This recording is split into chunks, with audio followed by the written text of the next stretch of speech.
A very happy evening, friends. Today's class, Unit 3. We are going to see this role play. Where's everything? எங்க இருக்கு எல்லாமே? Where's everything na எல்லாமே எங்க இருக்கு? A tourist from Sweden wants to go to the National Museum.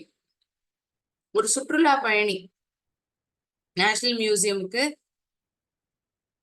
ஸ்வீடன்ல இருந்து வந்திருக்கிற நபர் national மியூசியமுக்கு போகணும்னு விருப்பப்படுற tourist. Excuse me, where is the national museum? எங்க இருக்கு இந்த நேஷனல் மியூசியம்?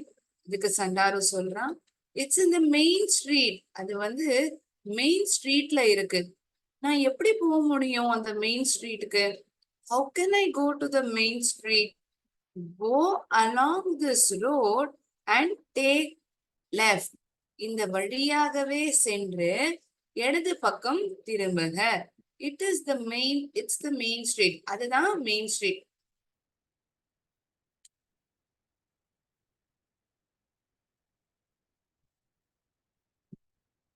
சோ ஒரு சுற்றுலா பயணி ஸ்வீடனில் இருந்து வந்திருக்கிறார். அவருக்கு இந்த நேஷனல் மியூசியம் இப்படி நாம் நினைத்துக் கொள்ளலாம். இதுதான் இந்த நேஷனல் மியூசியம். என்ன எழுதுறேன், அந்த டூரிஸ்ட் டீன் எழுதியிருக்கேன். டூரிஸ்ட் சுற்றுலா பயணி சண்டாருவிடம் கேட்கிறார். He is asking Sandaru, where is the National Museum? He says, it's in the main street. இந்த வழியாகவே சென்று, go along this road. Go along this road. Take left. இடது பக்கம் திரும்புக. It's the main street. அதுதான் அந்த main street. MS, main street. All right. அப்படின்னா சரி. சண்டாரு, there is a park on your right. இடது பக்கம் திரும்பி போனோம்னா அதுக்கப்புறம் பார்த்தா ஒரு பூங்காவனம் இருக்கு, ஒரு park. Next to the park is the museum. அதற்கு பக்கத்துல தான் இந்த மியூசியம் ஆனது இருக்கு, அமைந்திருந்தது. It's between the park and art gallery. பார்க்குக்கும் ஆர்ட் கேலரிக்கும் இடையில் அமைந்துள்ளது.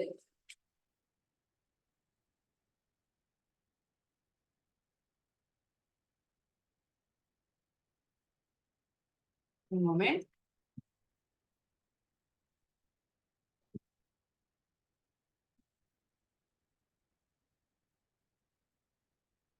This is tourist.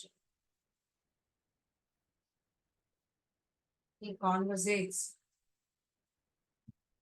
with Sandaru.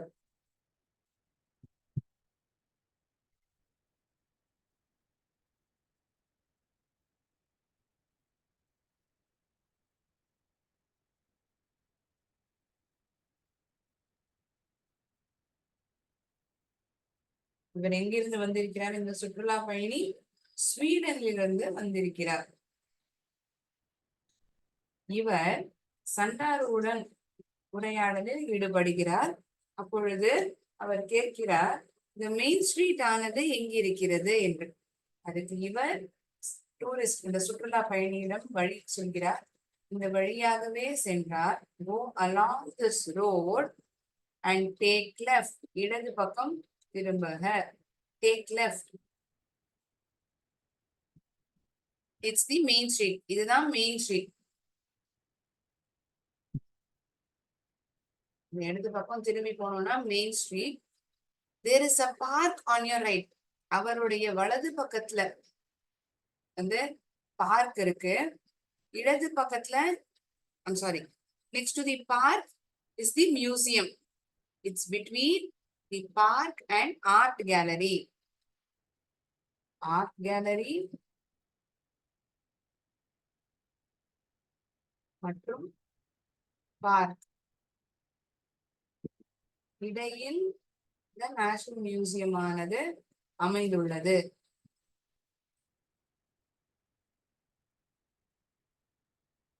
You can find it easily. Thank you very much. Enjoy your visit. You're welcome, says Sandaru.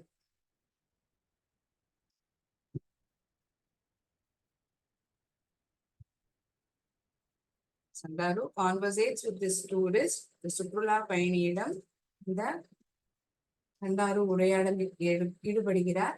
இந்த டூரிஸ்ட், இந்த சுற்றுலா பயணி ஸ்வீடன் நாட்டிலிருந்து வந்திருக்கிறார். இவர் இந்த நபரிடம் நான் எப்படி இந்த தேசிய மியூசியம், நேஷனல் மியூசியமுக்கு எப்படி செல்வது என்று கேட்கும் பொழுது சண்டாரு அதுக்கு பதில் அளிக்கிறார். இந்த சாலையின் வழியாகவே சென்று இடது பக்கம் திரும்புக. அதுதான் மெயின் ஸ்ட்ரீட். இந்த இடது பக்கம் திரும்பினோன்னா போற வழிதான், அந்த சாலை தான் மெயின் ஸ்ட்ரீட். இங்க பார்த்தோம்னா உங்களுடைய வலது பக்கத்துல பார்க் இருக்கும். இடையில in between there will be National Museum. So this museum is between park and art gallery. பார்க்குக்கும் ஆர்ட் கேலரிக்கும் இடையில் இந்த நேஷனல் மியூசியம் இருக்கிறது. இவர் இதை தெரிந்தவுடன் சண்டாரோவுக்கு நன்றி தெரிவிக்கிறார். So with this the conversation comes to an end. இதுடன் இந்த உரையாடலானது நிறைவேறுகிறது. It is a conversation on how you give direction. ஒருத்தருக்கு எப்படி நம்ம வழி சொல்லுவோம் அப்படிங்கிறதுக்கான ஒரு ஸ்மால் ரோல் பிளே. இந்த ரோல் பிளே சம்பந்தமான கேள்விகள் கேட்கப்பட்டுள்ளது.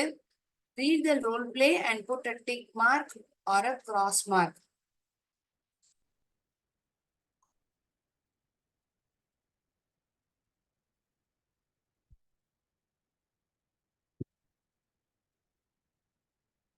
Read the role play and put a tick or a cross.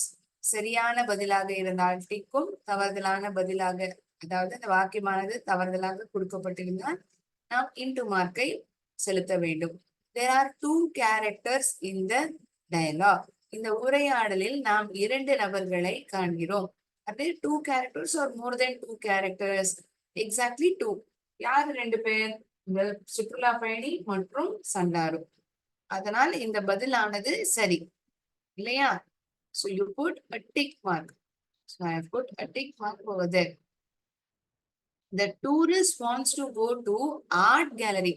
அந்த சுற்றுலா பயணிக்கு ஆர்ட் கேலரி போகணும்னு ஆசை இல்ல. இந்த சுற்றுலா பயணிக்கு நேஷனல் மியூசியம் போகணுங்கிறது தான் அவருடைய விருப்பம். So you put X mark over here.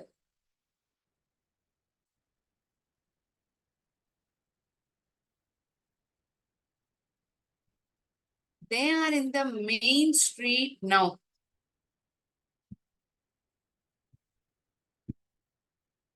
Are they standing in the main street? Is it true or false?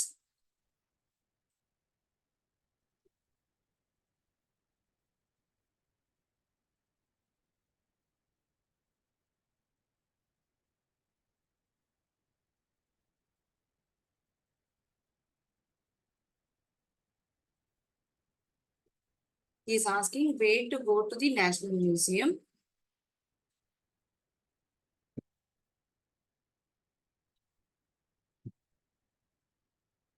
Right now they are not standing in the main street. Main street தான் அந்த பார்க்குக்கும் art கேலரிக்கும் இடையில் national museum ஆனது இருக்கிறது என்று சொல்கிறார்கள். They are not in main street at that moment. When they are speaking, இந்த கான்வர்சேஷனில் பேசும் பொழுது அவர் மெயின் ஸ்ட்ரீட்டில் இல்லை.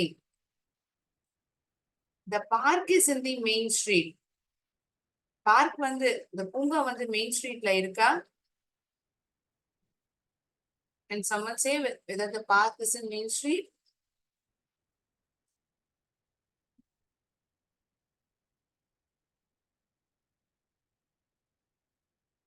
Yes, it is in the main street.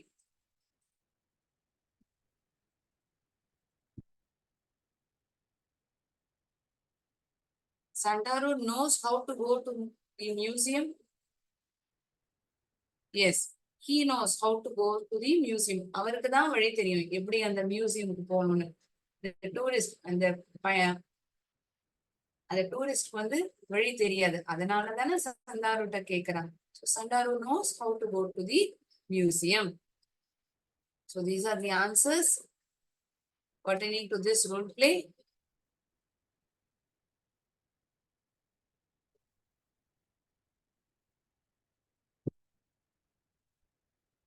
Please make note of these answers.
So it's role play. It's completed.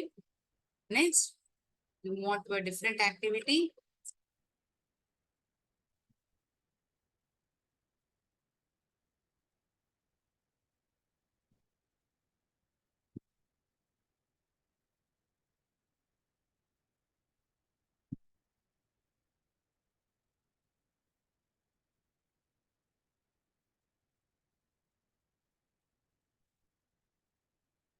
Earlier we had learned where we need to use full stop.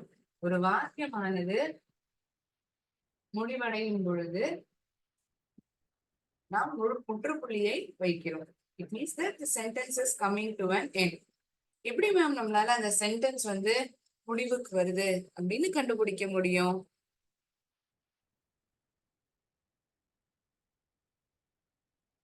What they wanted to communicate, எதை வந்து தெரிவிக்கணும்னு நினைச்சாங்களோ அது வந்து முடிவடைஞ்சிருக்கும். எனக்கு வந்து நான் ஒரு sentence சொல்றேன். I like apple, bananas, green chillies, tomatoes, papaya அப்படின்னு நான் சொல்லிட்டே இருக்கேன்னா சென்டென்ஸ் முடிஞ்சு போயிடுதுங்கிற அர்த்தத்துல இருக்குமா? இல்ல. ஏன்னா நான் வரிசையா சொல்லிட்டு இருக்கேன். எனக்கு என்னெல்லாம் பிடிக்குங்கிறத நான் சொல்லிட்டு இருக்கேன். I like papaya, tomatoes, cakes, balloons. உங்களுக்கு பிடித்தமானதெல்லாம் நீங்கள் சொல்கிறீர்கள். இப்போ இந்த சென்டென்ஸ்ல நான் இப்போ இந்த இடத்துல ஃபுல் ஸ்டாப் வைக்கலாமா? Can I keep full stop over here? ஏன்னா நான் என்னெல்லாம் எனக்கு பிடிக்கும்னு சொல்லிட்டேனே மேம். ஆனா இந்த இடத்துல முற்றுப்புள்ளி வச்சா என்ன?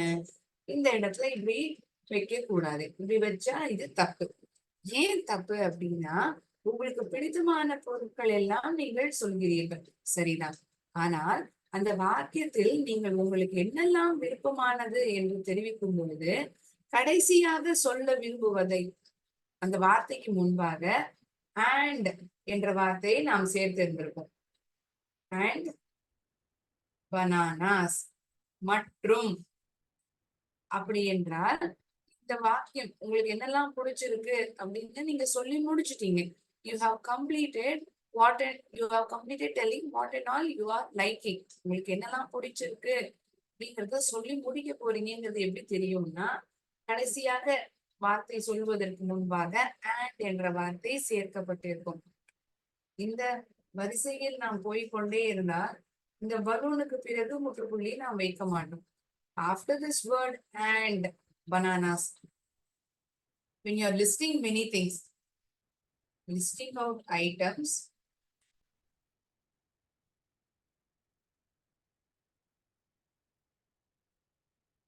before the last item that you are listing it out, you would have written and. இந்த கடைசி பொருள் உங்களுக்கு என்ன பிடித்திருக்கிறதோ அதை சொல்வதற்கு முன்பாக நீங்கள் and என்ற இந்த கன்ஜங்ஷன் வார்த்தையை எழுதியிருப்பீர்கள். இந்த வார்த்தையை பின்தொடர்ந்து நம்ம முற்றுப்புள்ளி வைக்கலாம். இன்னொன்று, முற்றுப்புள்ளி பிறகு வரக்கூடிய எழுத்தானது அடுத்த வாக்கியமானது கேபிட்டல் லெட்டரில் தான் ஆரம்பிக்கும்.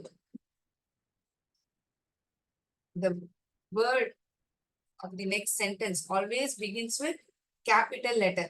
So இப்போ எனக்கு I like apples, tomatoes, cakes, balloons and bananas சொல்லிட்டேன்.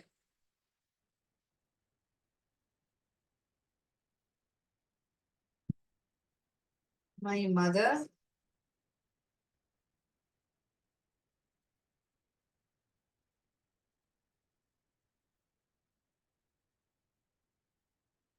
also likes to eat cakes. என்னுடைய அம்மாவிற்கும் கேக் சாப்பிடுவது என்றால் கேக்குகளை சாப்பிடுவது என்றால் பிடிக்கும். So you are just telling only one item. ஒரு பொருள் உங்க அம்மாவுக்கு என்ன சாப்பிட பிடிக்கும்ங்கிறத இங்க தெரிவிக்கிறீங்க. So with this the sentence comes to an end. எப்படி சொல்ல முடியும் மேம் இந்த சென்டென்ஸ் வந்து முடிவுக்கு வந்துருதுன்னு? ஏன்னா ஒரு பொருள் தான் நம்ம இந்த இடத்துல எழுதியிருக்கோம். ஒரு பொருளை பத்தி தான் சொல்லப்பட்டிருக்கு. வரிசையான பொருட்கள் நம்ம எந்த இடத்துலயுமே எழுதல. போன வாக்கியத்துலதான் எனக்கு என்னெல்லாம் பதார்த்தங்கள் பொருட்கள் எல்லாம் பிடிக்குங்கிறத நான் எழுதினேன். ஆனா இந்த வாக்கியத்துல வந்து அம்மாவுக்கு எந்த ஒரு பொருள் மிகவும் பிடிக்குமோ ஒரே ஒரு பொருளானது மட்டும் எழுதப்பட்டிருந்தது. அதனால் இந்த வாக்கியமானது முடிவுக்கு வருகிறது என்று நாம் புரிந்து கொள்ளலாம். அதனால் இந்த இடத்தில் ஒரு முற்றுப்புள்ளி வைக்கவும். அடுத்த சென்டென்ஸ் ஆரம்பிக்கிறது நம்ம கேபிட்டல் லெட்டர்ல ஆரம்பிப்போம்னு சொன்னேன்னா, சோ இந்த பனானாஸ்க்கு அப்புறம் வந்த வார்த்தை என்ன? மை, என்னுடைய. என்னுடைய அப்படிங்கிற வார்த்தையில ஆரம்பிக்கக்கூடிய எழுத்து கேபிட்டல் லெட்டர்ல இருக்கும். Okay.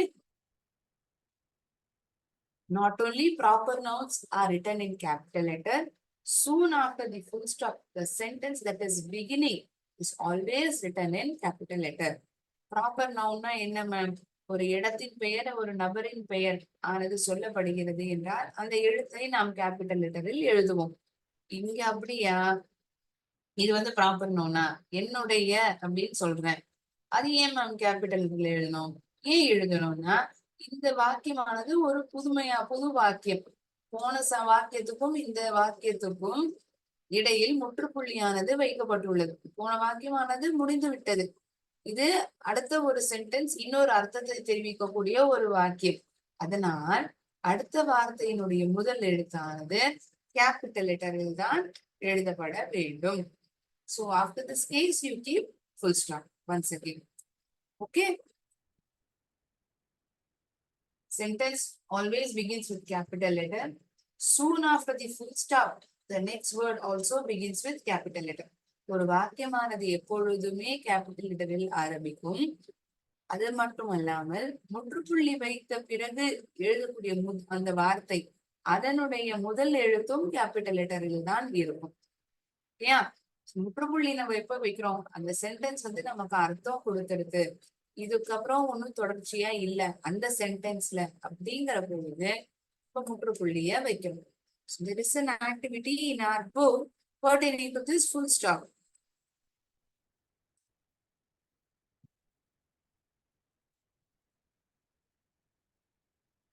Insert full stops in correct places. Unit 5, Aunt Minoli's Kitchen. Lakshman Kadirgamar. Lakshman Kadirgamar was a Sri Lankan diplomat, politician, and a lawyer. Here you keep full stop. He was born on 12th April 1932 in Colombo. Colombo என்னக்கூடிய வார்த்தை ஒரு இடத்தின் பெயர், அதனால்தான் capital லெட்டரில் இருந்தது. அவர் 12ஆம் தேதி April மாதம் 1932 பிறந்தார். இந்த வாக்கிய இறுதியில் முற்றுப்புள்ளியானதை வைப்போம். He studied at Trinity College, Kandy, University of Ceylon and Balliol College of Kandy. எங்கெல்லாம் படித்தார் என்று சொல்லப்படுகிறது.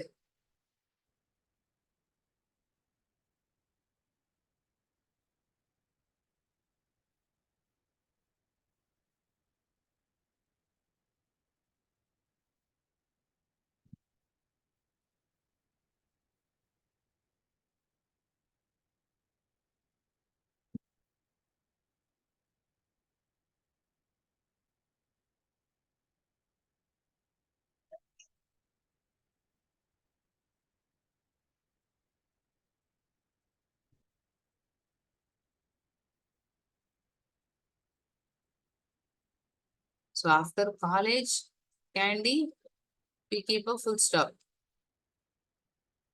He served as Minister of Foreign Affairs of Sri Lanka from 1994 to 2002. Full stop. He was a great son of soil. இது பிறகு ஒரு முற்றுப்புள்ளி. We respect him for his good work. நாங்கள் அவருடைய நல்ல வேலைக்காக நாங்கள் அவருக்கு மரியாதை செலுத்துகிறோம். Because after this full stop, the sentence begins with capital letter. அதனால்தான் இந்த சாயிலுக்கு பிறகு ஒரு முற்றுப்புள்ளி. We respect him for his good work க்கு பிறகும் ஒரு முற்றுப்புள்ளி. கஜமன் நோனா.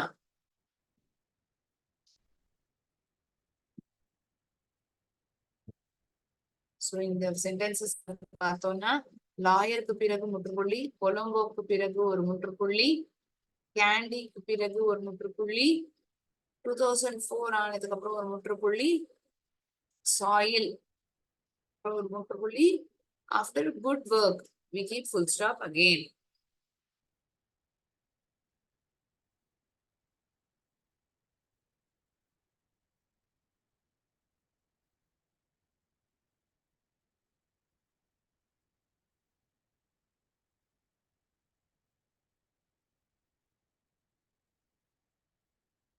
Gajaman Nona was a famous Sri Lankan poet.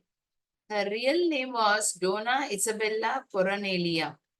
She was born on 10th of March 1746 in Kolpeti. அவர் எங்க பிறந்தார் என்ப தகவல் கொடுக்கப்பட்டுள்ளது. அடுத்த வாக்கியம், she was well known for her ability to write and recite impromptu Sinhala poetry. முற்றுப்புள்ளி. She learned Sinhala from Pandit Koratota Thero Ganjaman Nona, passed away on 15th December 1814. She was 56 years old when she died.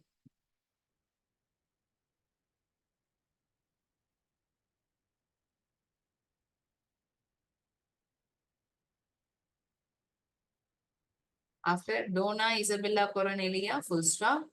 She was born on 10th of March 1746 in Kolapeti, full stop. She was well known for her ability to write and recite impromptu Sinhala poetry. இதற்காக தான் அவர் மிகவும் பிரசித்தி பெற்றிருந்தார். She learned Sinhala from Pandit Koratota. யாரிடம் இருந்து சின்னலா கற்றுக்கொண்டார் என்ற தகவல் இந்த வாக்கியத்துடன் முடிவடைகிறது, இந்த வார்த்தையுடன் முடிவடைகிறது. தெரு கஜமன் Nona passed away on 15 December 1814. Full stop. She was 56 years old when she died. Again, full stop.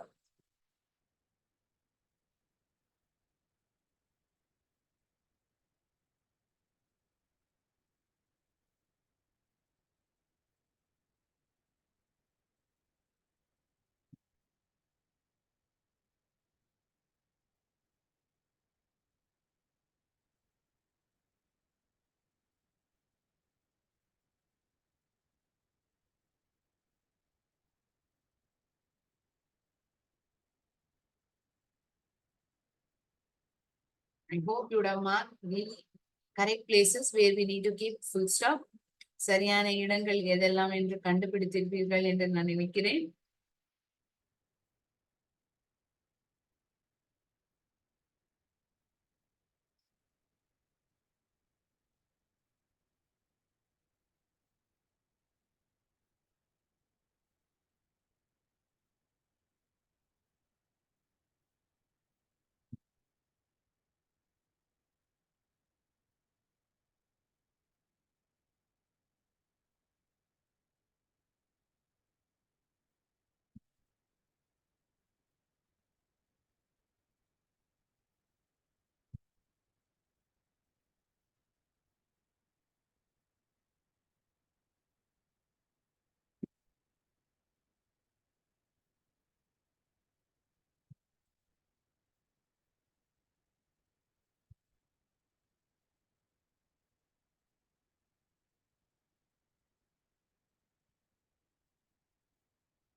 Next person, we'll move on.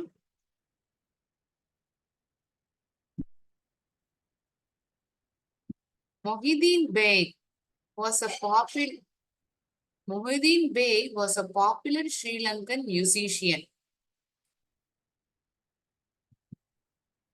He was born on 5th December 1919. Full stop. எப்பொழுது பிறந்தார் என்பது ஒரு தகவல். அந்த வாக்கியமானது அதுடன் முடிவடைகிறது. அடுத்த தகவலானது வேறொரு விஷயத்தை பத்தி இருக்கும் இல்லையா? அதனால்தான் இந்த வாக்கியமானது இந்த இடத்தில் முற்றுப்புள்ளியுடன் முடிவடைகிறது. He came to Sri Lanka from Tamil Nadu, India, although he was not a Buddhist. Most of his songs had Buddhist themes. So after India, you keep full stop. அவர் இலங்கைக்கு தமிழ்நாட்டிலிருந்து வந்திருந்தார். தமிழ்நாடு என்பது இந்தியாவில் உள்ளது. இருந்தாலுமே ஆல்தோ என்பதுதான் அதற்கான அர்த்தம். இருந்த போதிலும், although this word is beginning with capital letter. So if we get to know, they are trying to tell something else. வேற ஏதோ ஒரு விஷயத்தை இங்கு தெரிவிக்க போகிறார்கள் என்பதை நாம் புரிந்து கொள்ளலாம். ஏன்னா இந்த சென்டென்ஸ்ல இதுக்கு முன்னாடி வந்த சென்டென்ஸ்ல அவர் எங்கிருந்து வந்தார் என்ற தகவல் ஆனது கொடுக்கப்பட்டிருந்தது. அடுத்தபடியாக நாம் பார்க்கும் பொழுது அவர் புத்திஸ்டாக இல்லாவிட்டாலும் அவருடைய பாட்டுகள் அனைத்துமே புத்திஸ்ட் தீமில் தான் இருந்தது. Full stop. Even today, after many years of his death, we hear his songs. பொழுதுமே அவருடைய இறப்புக்கு பிறகு அவருடைய நிறைய பாட்டுகளை நாம் கேட்கிறோம். Baig son Ishaq is also a singer. பெய்கினுடைய பையன் இஷாக் அவரும் ஒரு பாடகர் தான். முற்றுப்புள்ளி. முகமது பெய்க் பத்தின தகவல் அடுத்த சென்டென்ஸில் கொடுக்கப்பட்டுள்ளது. Mohideen Beg was first Sri Lankan to sing with Lata Mangeshkar.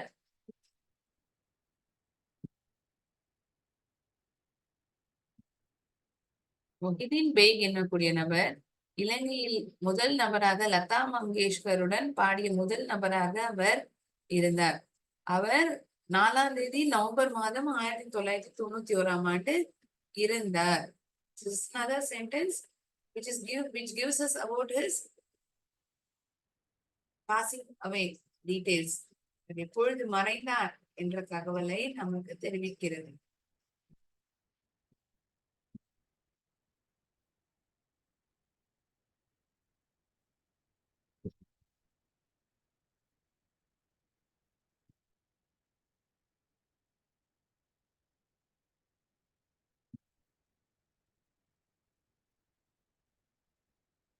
Therefore, you would have understood where and all we keep the necessary in necessary places full stop. எந்தெந்த இடத்துல ஏன் நம்ம முற்றுப்புள்ளி வச்சிருக்கோம், எப்போ நம்ம வைக்கணுங்கிற அர்த்தம் உங்க எல்லாருக்கும் புரிஞ்சிருக்கும்னு நான் நம்புறேன். Any doubts to anyone regarding places where we keep full stop, you may please ask me. உங்களை யாருக்காவது சந்தேகம் இருந்ததுன்னா ஏன் இந்த இடத்துல முற்றுப்புள்ளி வச்சிருக்காங்க, ஏன் நம்ம வைக்கிறோம் அப்படிங்கிற சந்தேகம் இருந்தா நீங்க என்னிடம் கேட்கலாம்.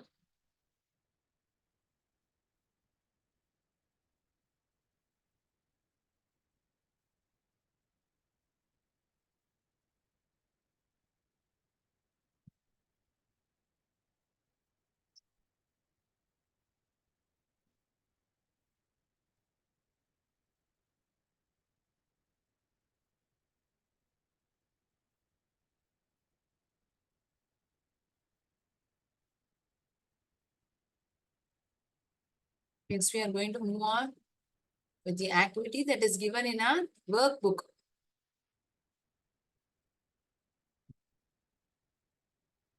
முதலாவதாக நாம் பார்த்தது ஒரு ரோல் பிளே. அடுத்தபடியாக ஃபுல் ஸ்டாப் சம்பந்தப்பட்ட கேள்விகள் ஆண்ட் மினோலிஸ் கிச்சன் யூனிட் 5 கொடுக்கப்பட்டிருந்தது, அதை நாம் பார்த்தோம். இப்பொழுது ஒர்க்கில் இருக்கக்கூடிய ஆக்டிவிட்டிகளை பார்க்கலாம். Share the screen.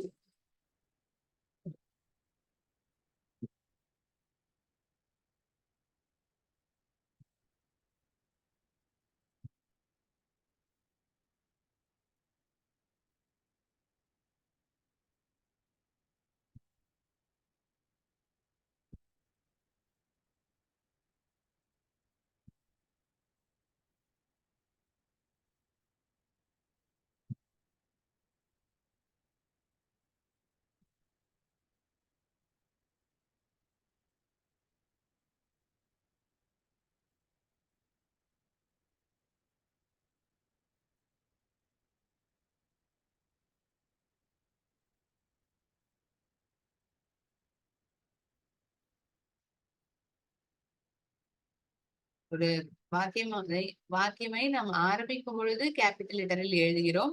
முற்றுப்புள்ளி வைத்த பிறகு எழுதக்கூடிய அந்த வாக்கியத்தின் முதல் எழுத்தை நாம் கேபிட்டல் லெட்டரில் எழுதுகிறோம். ப்ராப்பர் நவுன், அதாவது ஒரு இடத்தின் பெயர், நபரின் பெயர் பற்றி எழுதும் பொழுதும் கேபிட்டல் லெட்டரில் நாம் எழுதுறோம். ஒரு ஊர், இடம், நபர், மிஸ்டர், மிஸ்ஸஸ், இந்த சர்நேம் மரியாதையுடன் கூறக்கூடிய வார்த்தைகள் எழுதும் பொழுது நாம் கேபிட்டல் லெட்டரில் எழுதுகிறோம். S. In Unit 5, Aunt Minoli's Kitchen, in your workbook, we are going to see answers for activity 3, 4 and 5. Activity 3, 4, 5வது ஆக்டிவிட்டிகளுக்கான பதில்களை நாம் பார்க்க போகிறோம்.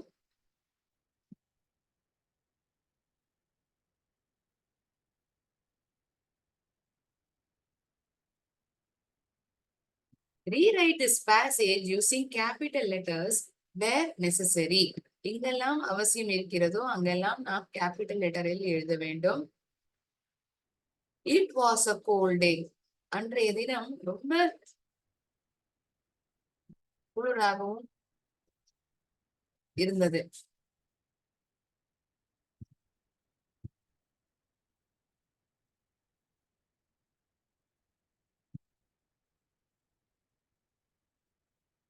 So we write this word it in capital letter. I should be written in capital. It rained. மறுபடியும் இங்கும் நாம் capital லெட்டருடன் ஆரம்பிக்க வேண்டும். ஏனால் முற்றுப்புள்ளியானது வைக்கப்பட்டுள்ளது. பிறகு வரக்கூடிய வாக்கியத்தின் முதல் எழுத்து கேபிட்டல் லெட்டரில் இருக்க வேண்டும். It rained all night in Mathungama. It's a place.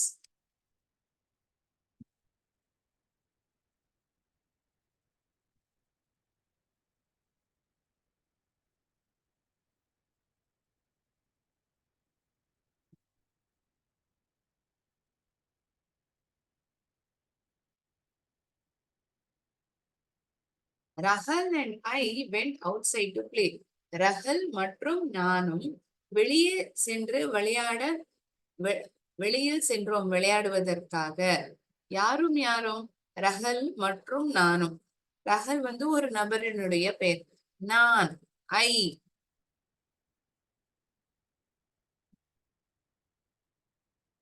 Again, R should be written in capital letter. I again should be written in capital letter.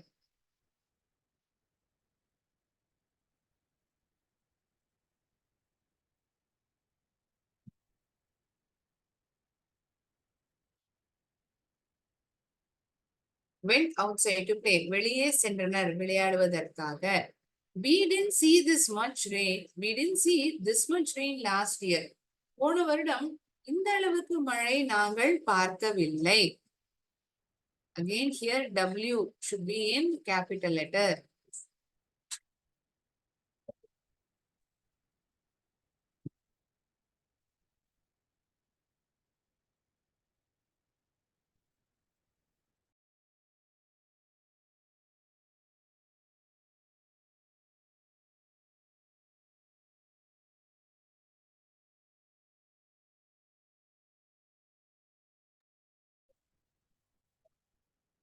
We didn't see this much rain last year. போன வருடம் இந்த அளவுக்கு மழை நாங்கள் பார்க்கவில்லை. Uncle Dilipa said it rained heavily in 1992. மாமா திலீபா அவர்கள் 1990ஆம் ஆண்டு இந்த அளவு மழை பெய்தது என்று கூறினார். சோ எக்ஸ்கிளமேட்டரி மார்க் போடப்பட்டுள்ளது. அதாவது ஆச்சரியக்குறி, முற்றுப்புள்ளி, ஆச்சரியக்குறி, இது போன்ற பங்க்சுவேஷன்கள் ஒரு வாக்கிய இறுதியில் நாம் பயன்படுத்தும் பொழுது அடுத்ததாக வரக்கூடிய வார்த்தையும் கேபிட்டல் லெட்டரில் இருக்கும். அங்கிள் திலீபா, யூவும் டியும் கேபிட்டல் லெட்டரில் எழுதுவோம்.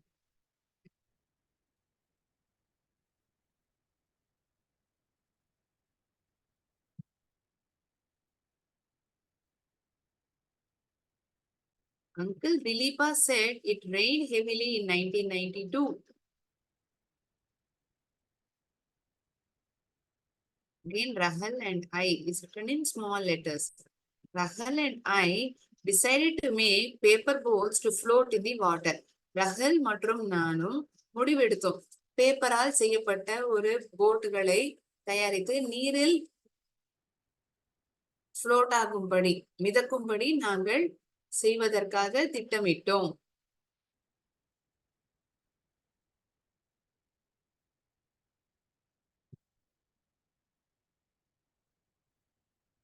Rahul and I decided to make paper boats to float in the water. Full stop. இந்த வாக்கியம் முடிவடைகிறது. He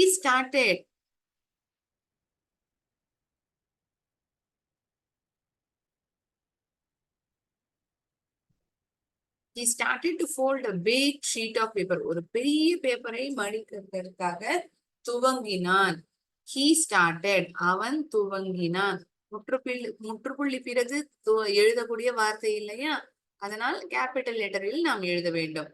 He அவன். He started to fold a big sheet of paper.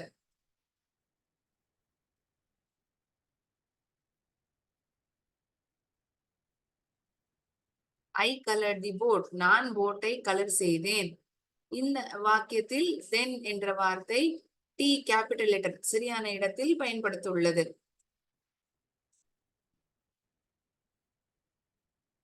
Then we ran inside and asked mother for a pair of scissors to cut out a flag. அம்மாவிடம் ஓடி சென்று ஒரு சிசரை கொடுக்கவும் அந்த பிளாகை கட் செய்வதற்காக எங்களுக்கு சிசர் வேணும் என்று அம்மாவிடம் கேட்டோம். Then we found a toffee wrapper for the flag. Again here we called our boat சமயாத்ரா. நாங்கள் அந்த போட்டிற்கான பெயர் சமயாத்ரா என்று பெயர் சூட்டினோம். ஒரு பெயரானது கொடுக்கப்பட்டுள்ளது, அதனால் இந்த இரண்டு எழுத்துமே கேபிட்டல் லெட்டரில் எழுத வேண்டும்.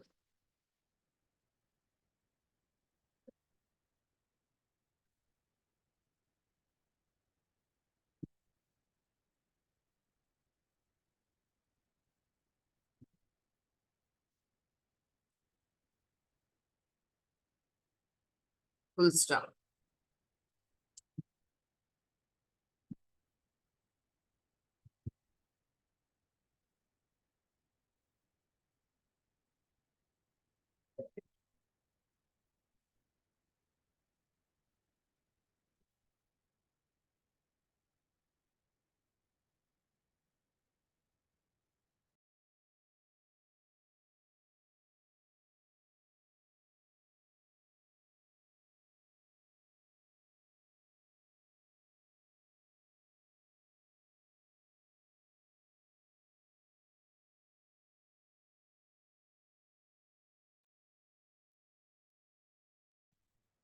All of you have written. எல்லாரும் எழுதிருக்கீங்களா பதில? இந்த இடங்கள்ல கேபிட்டல் லெட்டரில் நாம் எழுதினோம் என்றது புரிந்ததா?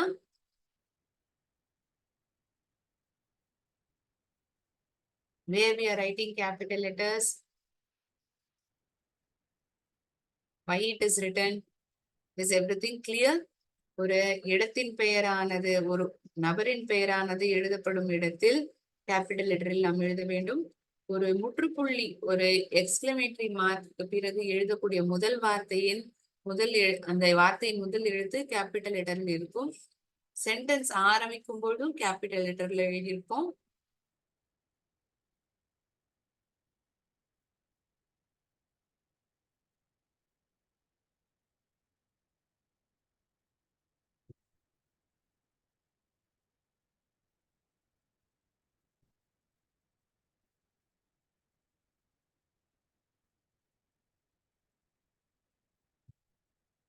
Okay. Thinking that everyone has written, I'll erase the board. அனைவரும் எழுதியிருப்பீர்கள் என்று நினைத்துக்கொண்டு போர்டை அழுத்திட்டேன்.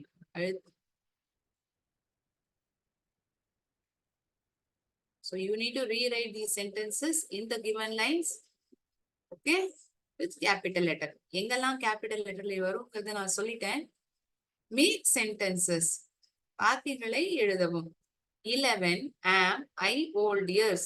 எனக்கு 11 வயது ஆகிறது. ஒரு வாக்கிய துவக்கத்தில் கேபிட்டல் லெட்டரில் இருக்கும். அப்படி என்றால் ஐ என்ற வார்த்தையை தான் நாம் முதலில் தேர்ந்தெடுப்போம். இந்த வாக்கியத்தை நாம் வார்த்தைகளாக தனித்தனியாக அவர் கொடுத்திருக்கும் விதத்தில் படித்தால் என்ன புரிந்து கொள்கிறோம்? எனக்கு என்ன வயசாகிறது என்ற தகவலை நாம் எழுத வேண்டும். அதை நாம் ஆங்கிலத்தில் எப்படி எழுதுவோம்? ஐ ஆம், எனக்கு, நான்,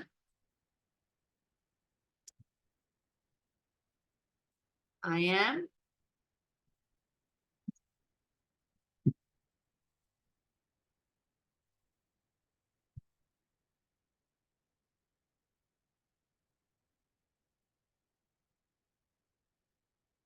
we are from Sri Lanka.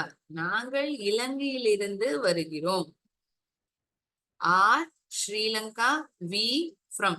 ஒரு இடத்தின் பெயர், ஒரு நாட்டின் பெயர் நாம் பார்த்தோம் என்றால் இந்த வார்த்தைக்கு பிறகு முற்றுப்புள்ளியானது வைக்கப்பட்டுள்ளது.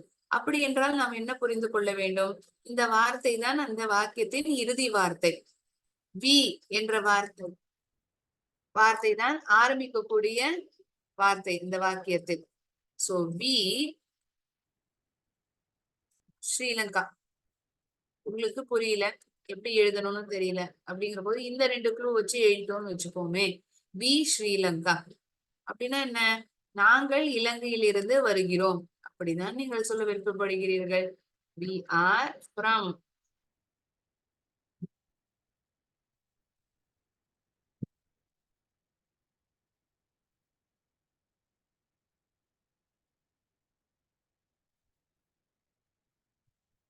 நான் ஒரு மாணவன். I am a student.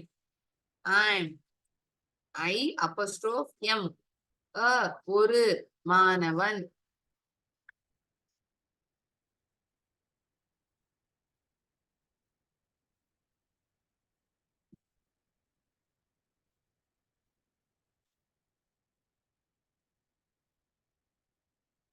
இது என்னுடைய புத்தகம். Book, my, is, this.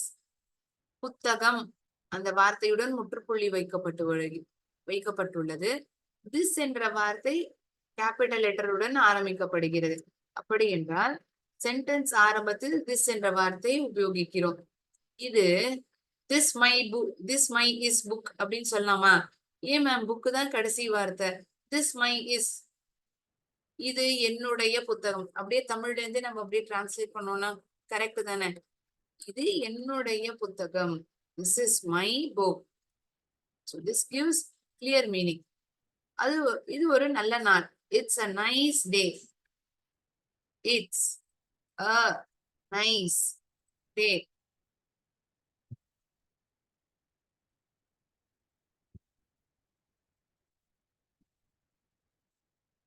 Brother's name Rahul. Her is. அவளுடைய சகோதரனுடைய பெயர் ரஹல். அவளுடைய, ஹர். ஏன் மேம், இங்க வந்து ரஹல்ங்கிற பேரும் கேபிட்டல் லெட்டர்ல இருக்கு ஆரம்பிக்கிறது. ஹர்ங்கிற வார்த்தையுமே கேபிட்டல் லெட்டர்ல இருக்கு. ரஹல் இஸ் பிரதர்ஸ் நேம் ஹர் அப்படின்னு சொல்லாமா மேம்? முடியாது. ஏன்னா ஹர்ங்கிற வார்த்தை ஒரு ப்ரோனவுன், ஒரு பிரதிபெயர் சொல். அவளுடைய, ஹர்,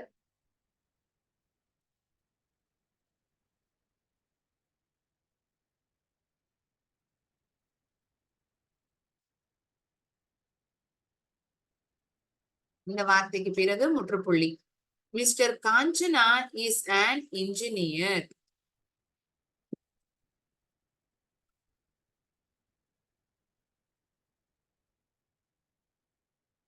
is an engineer.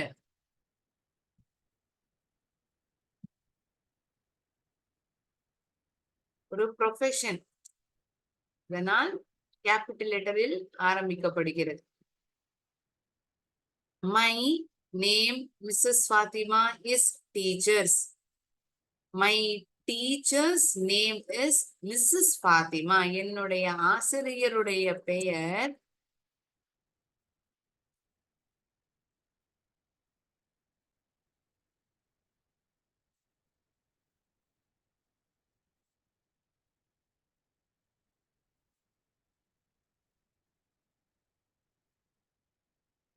மொத்த பெயருமே கேபிட்டல் லெட்டர்ல இருக்கலாமா மேம்? மொத்த பேருமே கேபிட்டல் லெட்டர்ல எழுத மாட்டோம். அந்த நபரினுடைய பெயரின் முதல் எழுத்து மட்டும்தான் கேபிட்டல் லெட்டரில் எழுதப்பட வேண்டும். சரியா?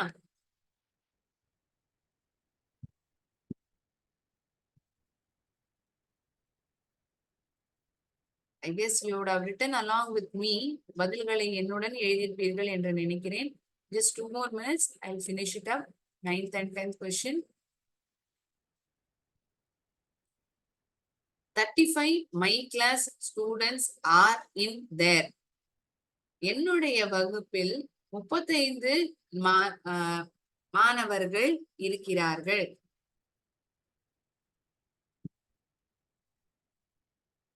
There are 35 students in my class. என்னுடைய வகுப்பில் 35 மாணவர்கள் இருக்கின்றனர். The a gate near there is man. ஒரு மனிதர் அந்த கேட் அருகில் இருக்கிறார். There is a man. Subject, verb, object. அந்த வழியாக நாம் வாக்கியத்தை எழுதினோம் என்றால் நமக்கு ஒரு அர்த்தத்தை தெரிவிக்கக்கூடிய வாக்கியமாகவும் இருக்கும், அது சரியான வாக்கியமாகவும் அமைந்துவிடும். There is a man near ஒரு கேட்டுக்கு பக்கத்தில். There is a man near the gate.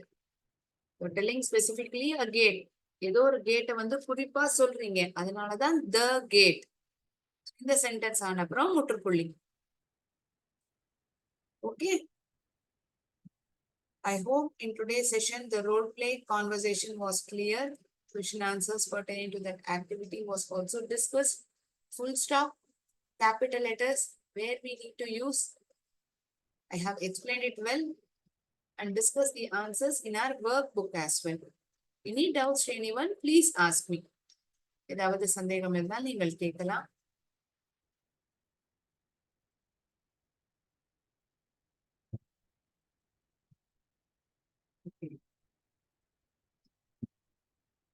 Okay, there are no doubts. I shall end my session here. Thank you, friends. நன்றி, வணக்கம்.